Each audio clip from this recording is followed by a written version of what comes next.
আসসালামু আলাইকুম।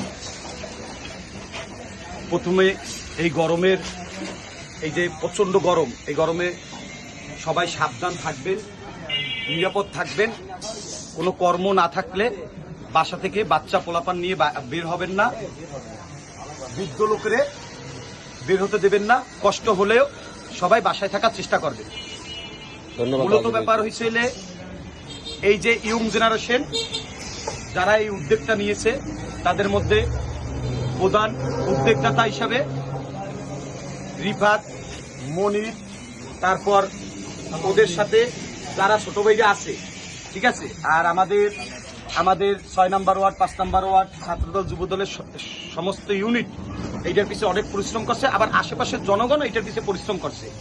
আমরা চেয়েছি হয়তোবা সবাই তো তৃপ্তি মিটানের ক্ষমতা একমাত্র মহান আল্লাহ তাআলার হাতে।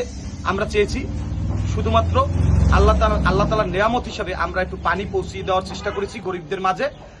পরিশ্রম দিন কঠোর রৌদ্রে যারা জীবিকা অর্জনের জন্য রোডে নামে, রাজপথে নেমে, তারা রাস্তায় নেমে যারা পরিশ্রম করে তাদের সংসার চলান লাগে, তাদের মুখে একটু পানি, শরবত পানি আমরা দেওয়ার চেষ্টা করেছি। জানি না কতটুকু ভালো হয়েছে, কতটুকু খারাপ হয়েছে, সম্পূর্ণ আম্মেরাই জাস্টিফাই করবেন। আশা করি আমাদের এই কাজের জন্য এই ছোট ভাইরা যে পরিশ্রম করছে, এই পরিশ্রমের জন্য তাদেরকে উৎসাহিত করবেন। তামাম বাংলাদেশের মানুষকে উৎসাহিত করেন, জানি সবাই নিজ অর্থায়নে এইগুলো মানুষের পাশে দাঁড়াতে পারে। দোয়া করবেন এই ছোট ভাইদের জন্য, আমাদের জন্য, জানি আমরা সামনে এর চেয়ে বড় বড় জিনিস আপনাদের মাঝে উপস্থাপন করতে পারি। আসসালামু আলাইকুম।